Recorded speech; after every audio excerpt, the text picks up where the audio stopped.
అన్ని వృత్తుల కల్లా వైద్య వృత్తి ఎంతో పవిత్రమైనదని, సేవాభావంతో పేదలకు నాణ్యమైన వైద్యం అందించాలని అన్నారు మంత్రి సత్యకుమార్ యాదవ్ అన్నారు. కడప జిల్లా పొద్దుటూరులో జరిగిన డాక్టర్స్ డే వేడుకల్లో ఆయన మాట్లాడుతూ, గత 2 ఏళ్లలోనే ఏపీ ఆరోగ్య వ్యవస్థలో విప్లవాత్మక మార్పులు వచ్చాయని, ప్రైవేటు ఆసుపత్రులు వ్యాపారకాయం కాకుండా సేవాభావంతో పనిచేయాలని పిలుపునిచ్చారు.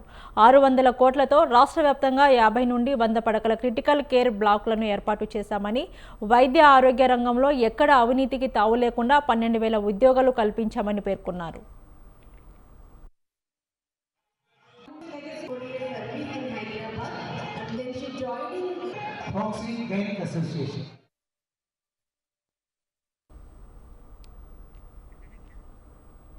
కేంద్రం నుండి స్టేట్ యాన్యువల్ యాక్షన్ ప్లాన్ కింద 250 కోట్ల నిధులు సాధించామని, ప్రొద్దుటూరుకు 70 కోట్లతో యునాని మెడికల్ కాలేజీ మంజూరు చేయించామని అన్నారు. పిఠాపురంలోని 70 కోట్లతో ఆయుర్వేద కాలేజీ, విశాఖపట్నంలోని 70 కోట్లతో నేచురోపతి హాస్పిటల్ మరియు అమరావతిలోని regional institute for yoga and naturopathy ఏర్పాటు చేశామని అన్నారు.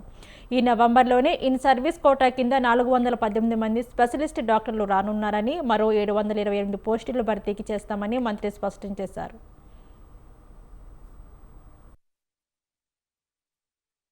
వైద్య వృత్తి చాలా పవిత్రమైన వృత్తి.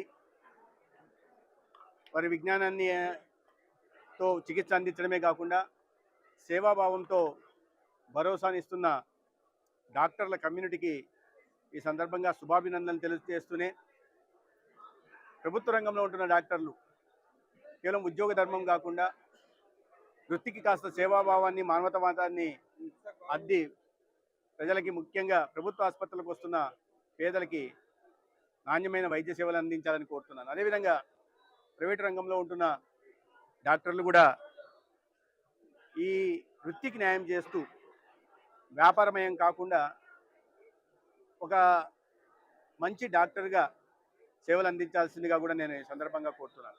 ఆంధ్రప్రదేశ్లో గత 2 సంవత్సరాల్లో ఆరోగ్య వ్యవస్థలో విప్లవాత్మకమైన మార్పులు వచ్చాయి. అది మౌలిక సదుపాయాల కల్పన కావచ్చు, గ్రామీణ ప్రాంతాల్లో 1200 కోట్లతో ఈ ఆయుష్మాన్ ఆరోగ్య మందిర్ విలేజ్ హెల్త్ క్లినికల్ నిర్మాణం కావచ్చు. 2 సంవత్సరాల్లోనే, గత 5 సంవత్సరాల్లో 3105 మాత్రం నిర్మిస్తే 4500 నిర్మిస్తున్నాం.